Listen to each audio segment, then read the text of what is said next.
Go. Welcome everybody to the Lethbridge Historical Society's Labor Day Tour. Now, normally we have been doing these as Facebook Lives, but looking ahead at the weather, we are taping this the day before. So again, do leave comments and questions, but we'll get around to it. You won't actually be able to get us to answer anything during the video. My name is Belinda Croson. I'm the president of the Lethbridge Historical Society. Behind the camera is Jen Schmidt-Rempel, who has been kind enough to come out on this cool Sunday to help us tape this. Because, of course, we're doing this for Labor Day, we're going to be focusing on the labor history of Lethbridge. To say that there is labor history in Lethbridge would be an understatement. Labor history, of course, is the history of the working class, and most people are of the working class. And while our histories tend to focus a lot on the owners and on the wealthier people of Lethbridge, there is a lot of history about the everyday working people. And that's what our stories are going to be about today. About working in Lethbridge, about labor, about unions, about strikes, and about how things have changed through the work people have done in labor history. Yes, of course, we'll do organized labor, but also just stories of every day.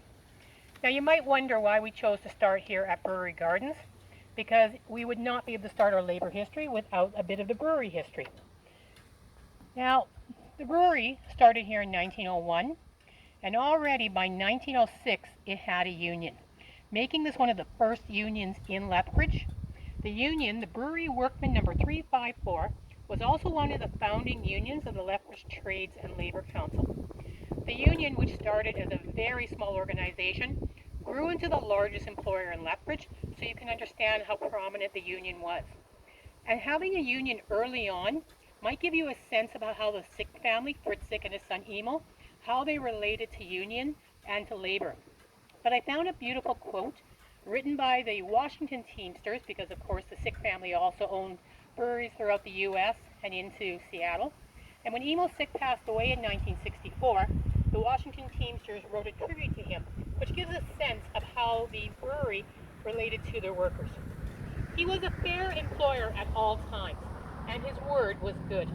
It is not at all strange that a man of Mr. Sick's capacity for human understanding was the first to sign a Teamster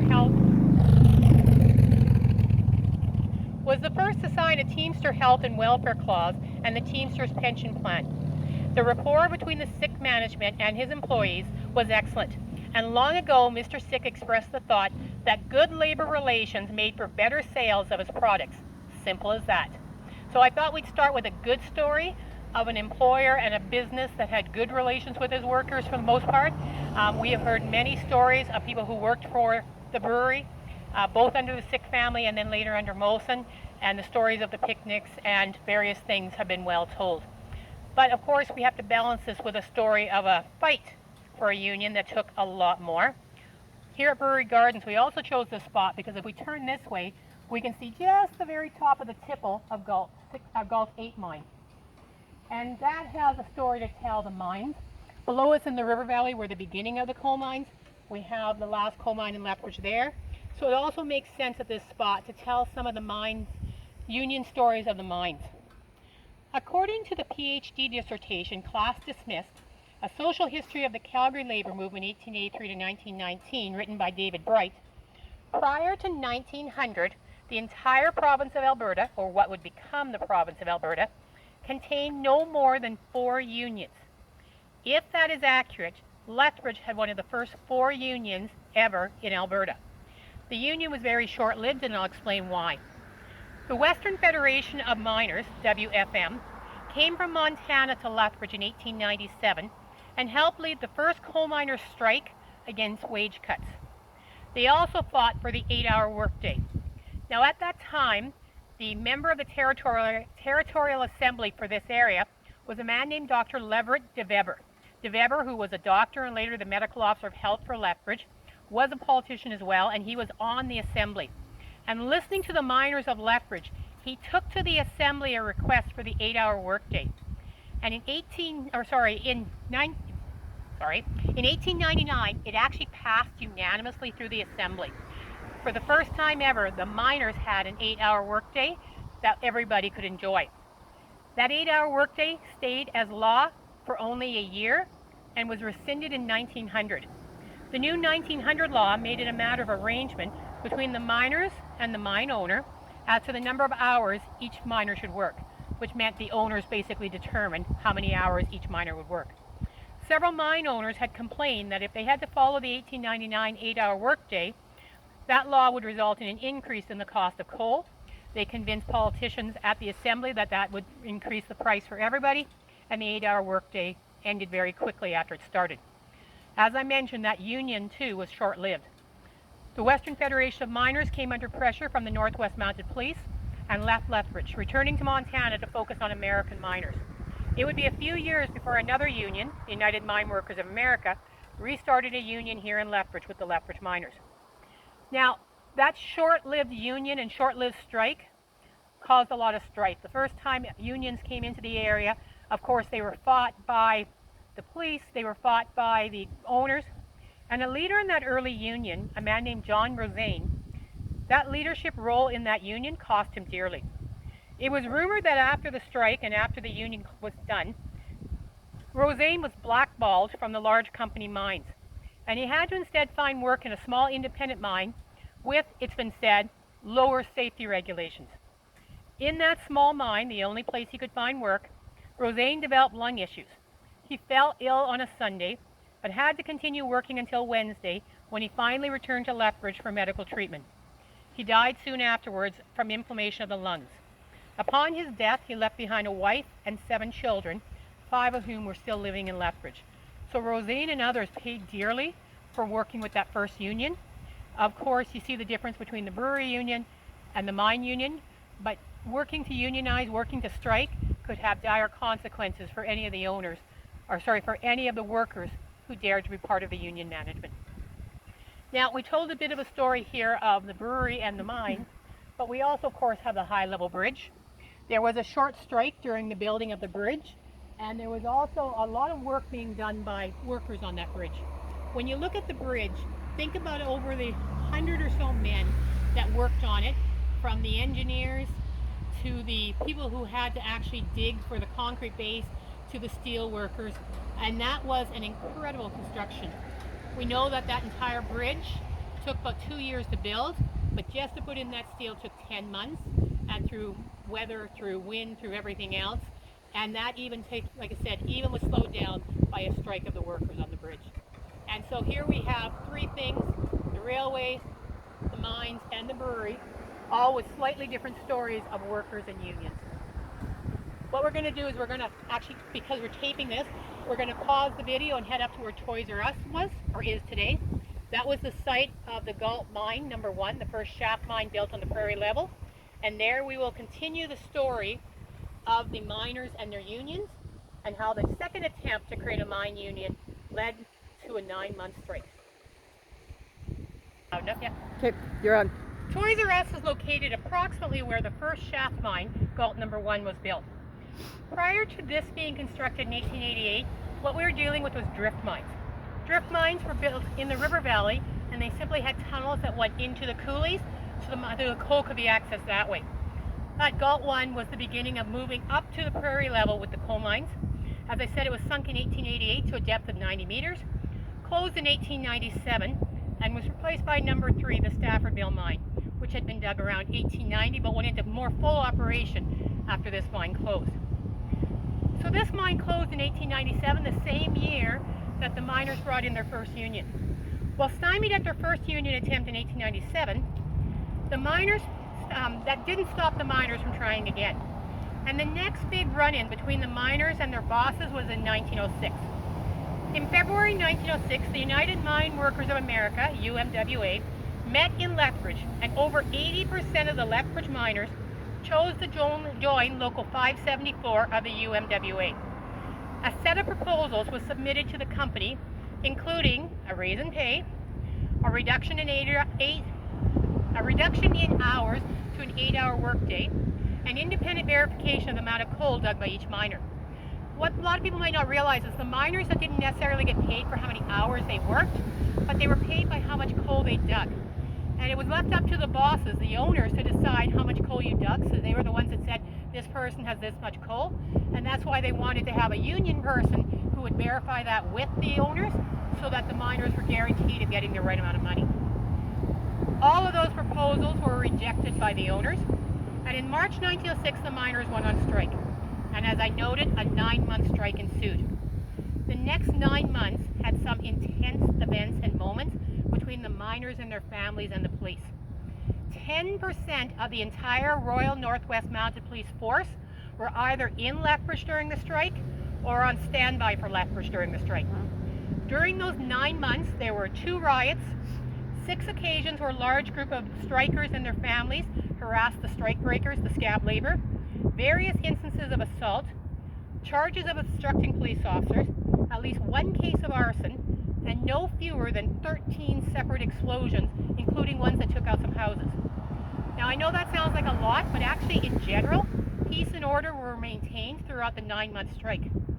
Frank Sherman, head of the union, actually set up a meeting with the mounted police in March to keep the lines of communication open so that rumors on both sides didn't lead to violence.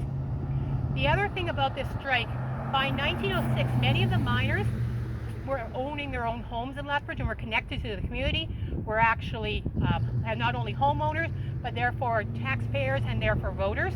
And so they had an interest in keeping the community going as well. Great concerns, though, developed in the fall of 1906. The winter of 1906-1907 was a legendary, notorious cold winter. As winter was setting in and as southern Alberta and Saskatchewan were starting to see what the weather was going to be like, there was a great fear of coal famine and unheated homes across the area that could lead, of course, to deaths.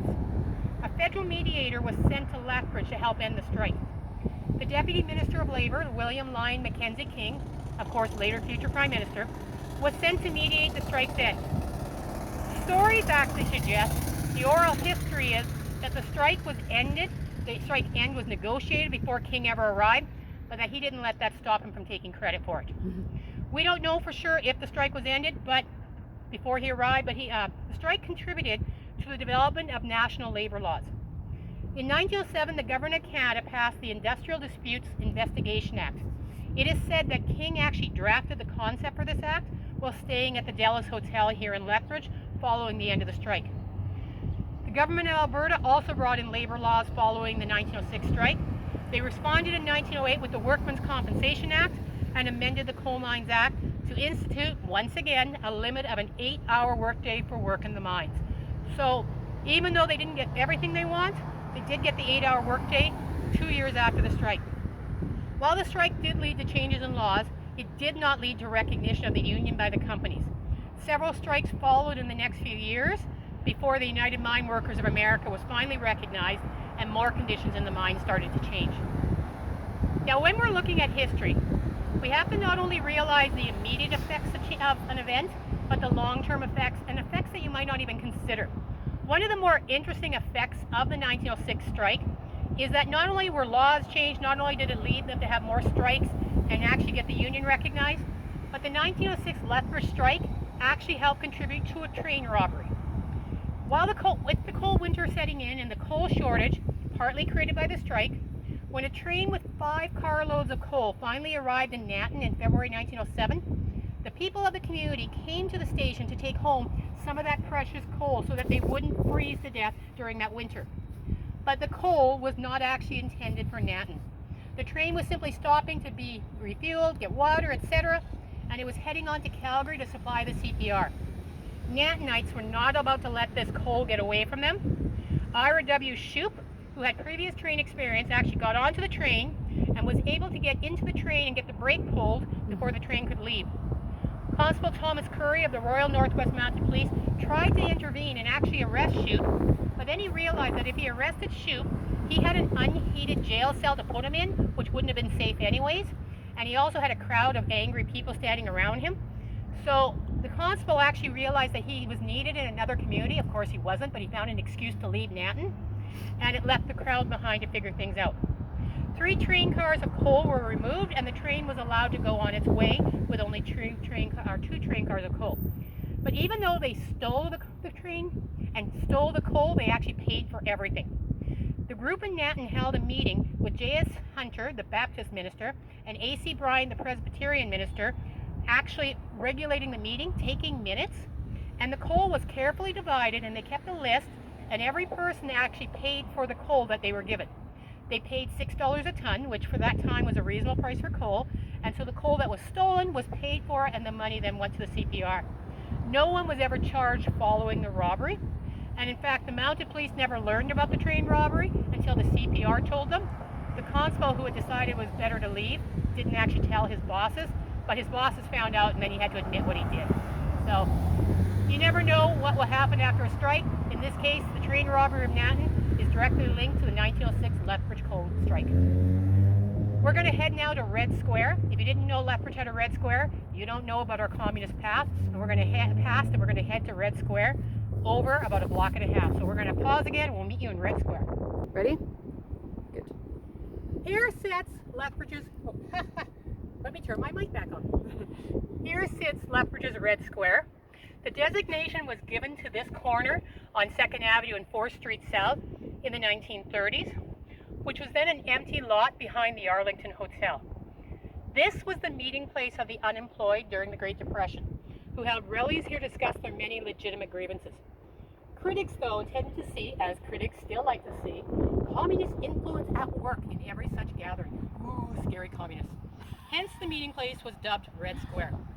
Many meetings were held here on May 1st, International Workers' Day, and they were then followed by parades and rallies throughout Lethbridge. What would happen is the speakers would get on the old Chinese National League building and talk from that point, and we have photographs of some of these rallies, and you can see an entirely large crowd of disaffected working people listening to the rallies. I always, of course, because, I always wonder how many people in the crowd are undercover mounted police officers, because one thing we know during communist rallies of the 1930s, the police were always there watching, and I also wonder who took the photographs. Wonder if those weren't somehow also there to make sure that people were behaving. Labor issues and unemployment dominated much of the discussions of the 1930s, and what to do with the unemployed, never discussing what to do for the unemployed, but always what to do with the unemployed, were great discussions in the 1930s. A relief camp was set up at the exhibition for single homeless unemployed men. The men were billeted and slept in the barns and provided one meal and then later 2 meals a day. A local MLA, Hans E. White, in 1937, when they were cutting the relief to the unemployed, told the unemployed of Lethbridge they could eat air and sleep on the grass. You can see why there may have been issues between the unemployed and politicians in the 1930s. The treatment and the realities of the Depression made labor issues prominent in local and provincial politics. A Communist Party ran municipal candidates here in Lethbridge throughout the 1930s, though none were ever elected from the Communist Party. Labor groups, though, routinely had candidates elected municipally and provincially. In 1909, Donald McNabb of Lethbridge won an uncontested by-election here in Lethbridge, becoming the first Labor MLA in Alberta history. He was only in office, though, for a few months. As I said, municipally, there were various Labor parties, fielding both electing both aldermen and councillors as well as MLAs. What people may not know, up until 1975, you could be elected an MLA and an alderman simultaneously, and we actually had one person who held both those jobs at the same time. Andrew Smeaton was a Labor alderman and MLA, and he was MLA from 1926 to 1935, an alderman through much of the same time, and he and other Labor members of City Council prominently promoted the rights of labor. And if you read the debates at that time, there were certainly a lot of arguments about what to do with people who didn't have jobs. The difficulty for a lot of the unemployed, and we'll see this play out time and again, there was always the old ethnic issues. They blamed the unemployed for being foreigners, for being not from the community, and that's one of the reasons they often didn't get support from local council. One of the things you'll notice here where Red Square sits was also, of course, in the middle of Chinatown. The Chinese during the Great Depression were incredibly proud of the fact that no member of the Chinese community ever went on relief or welfare during the Great Depression. And that's because the Chinese community looked after their own. And one of the ways money was raised and people had jobs was through some of the gambling operations in Chinatown at that time. Some of the people who might otherwise have been unemployed were actually used as runners and active in the gambling area. In the homes here along Chinatown, and of course Chinatown is much smaller than it would have been at that time. By the 1930s, there would have been a lot of single older men.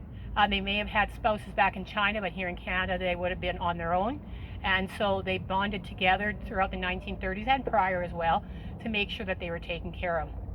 The other thing we can see here from this corner, if we look across, we have the old Fire Hall number 1. While we call this the Fire Hall number 1, up until 1917, it was actually known as the Municipal Building. and served as City Hall, police station, and fire hall. The police were actually located in this building in 1912 when the Lethbridge City Police went on strike. 1912 is a fascinating year when you study the police. In August 1912, it came out that Police Chief Gillespie had been suspended and subsequently fired by the mayor. Suspended and fired were also Detective Egan and Inspector Siliker. I won't go into the long, complicated story because there's a lot to it and this is only part of our tour, but Gillespie charged Egan and Siliker with inappropriate actions and was prepared to fire them. Egan and Siliker then went to the mayor and council and countercharged Chief Gillespie, claiming that he received hush money and that there was inappropriate discipline in the ranks. The men were drunk and in bars while on duty, etc. All three men, as I noted, were suspended and a public inquiry was held. Chief Gillespie was actually completely exonerated from the two main charges during that inquiry, and the residents of Lethbridge supported him and created a petition wanting him to keep his job. But council decided that the easiest thing was simply to fire all three of the men. So then the discussion was about who to hire as the new police chief. Council turned to Chief Cuddy, the police chief in Calgary, and asked him to recommend a new chief for Lethbridge. Cuddy recommended, and council hired, a new police chief from Toronto. This didn't sit well with the Lethbridge force. They had expected that the chief would be hired from their own ranks. When the chief wasn't hired from the ranks, they then expected the second in command to be, because that had been Siliker's position. The new police chief then hired his brother-in-law from Toronto as the second in command of the Lethbridge City Police. This was too much for many on the police force. Half of the Lethbridge police force walked off the job and went on strike. Possibly, we haven't been able to confirm it, but possibly the first, if not one of the first, police strikes in Canadian history. Now, the police picked a really good time to go on strike. They went on strike during the 1912 Dry Farming Congress, when in a city of 8,000 people, we had 5,000 visitors to the community over that week. You would think that would have given the police on strike the upper hand in negotiations. Chaos, though, did not ensue. Throughout this entire week, with 5,000 visitors in Lethbridge, the city was able to maintain order by using the remaining half of the police force, Boy Scouts, and hired Pinkerton detectives. Chief Cuddy was also visiting in Lethbridge at that time, down from Calgary, and when he had time, he actually patrolled the streets as well. So amazingly, we got through the Dry Farming Congress with no issues, and those two officers from Toronto stayed in their roles on the city police. Now, you might wonder what happened to Egan and Gillespie and Siliker. Well, Egan would actually later work for the Alberta Provincial Police and work again for the Mounted Police, and was eventually rehired by the City Police as well, and remained with the police until his retirement in the 1940s. After he was fired, Gillespie started the first pavilion at Henderson Lake, served in the military in the First World War, and in 1920 was rehired as Lethbridge City Police Chief. So, as I said, there's way more to that story, but I can't go into it all. Of course, as the old fire hall number 1, this was the site of our fire department for decades, and it was under this building where in 1920 the Lethbridge Fire Department unionized, joining the International Association of Firefighters and becoming the City of Lethbridge Firefighters Union 237. The decision to unionize resulted in opposition from management and disciplining of some of the firefighters involved with the union. Wilfred Russell was disciplined for absenting himself for 20 minutes from work on union business. Russell was threatened with dismissal, but was allowed to remain on the fire staff after writing a letter of apology for losing 20 minutes of work. Fireman Lowe was fired, and again, it was all about the union, but they used whatever excuse. He was fired for having a conversation with a female in front of the headquarters, knowing her to be of low reputation. Now, considering that the red light district was also in this area adjacent to the fire hall, I am sure many of the firefighters had conversations at that time with women of low reputation because they were their neighbors, but they used that as an excuse to fire Lowe. All of it linked back to the union, but you should never talk to women of low reputation, at least not in 1922 Lethbridge. We're going to head one block further east to the Higginbotham block, which was the Higginbotham Pharmacy, and find out about a woman who made sure in her obituary it was written, "I never went on welfare." Go. Here is the Higginbotham block, here on 5th Street and 2nd Avenue. We've had the Higginbotham had a pharmacy back here as early as 1880s, different building, but on this site for a long time. Laborers and workers, of course, come in all shapes, sizes, and ages. I could have done a labor tour of downtown Lethbridge focused entirely on child labor. From early mines, where we actually have pictures of very young boys that will work sitting with the miners and are obviously workers, to stores where, from deliveries to working in the stores, from paper boys, telegraph boys, pin setters at bowling alleys, from young girls being maids in homes, from all sorts of jobs. We know that kids held important jobs in Lethbridge history. I could have filled the entire tour with talk about women's labor. Stenographers, domestics, seamstresses, working at the Lethbridge Laundry, teachers, nurses, etc. Women have always played important roles in labor. I can't tell you all the stories, of course it's a short tour, but I do want to tell you about one woman who sort of epitomizes working women of Lethbridge in many ways. I want to share the story of Katie Palin. The term domestic was a catch-all term that covered everything from maid to housekeeper to nanny. Domestics might work solely for one family or might offer their services by the day, working for several families. Katie Palin was a domestic for hire. She came to Lethbridge in 1895 from Hungary. She found work as a domestic and advertised her services in both the Lethbridge Daily Herald and Lethbridge Telegram newspapers. She worked in many Lethbridge homes as a housekeeper, nanny, or cook, gathering clients as her reputation increased. Palin also worked here in this building for J.D. Higginbotham, cleaning the store and oh my God, let me fix that. And the post office when it used to be right here beside it. Katie always wanted it known that she worked hard her entire life and made it on her own. She requested that her obituary read that she didn't go on relief, welfare, always paid her own way and worked hard. And when she passed away in 1940, that is the beginning of her obituary. Katie had a home over in what's now London Road on 8A Avenue. She worked hard, made her own way, and she is a story of so many of the women who were laborers and domestics and part of the workforce of Lethbridge, whose story isn't often told. We're going to now move down another block or so to the old Oliver building, and we'll talk about another working woman, Anna McLaren. Good to go. Okay. So we're standing here in front of the Oliver building on 5th Street South to talk about Anna McLaren, who was definitely another woman who worked hard. In the 1940s, she was working as a waitress here in the Oliver building in the White Lunch Cafe when she helped organize a union for waitresses. Anna McLaren started working when she was 19 years old in the early 1920s, first in a box office here in Lethbridge at a theater, and later as a waitress.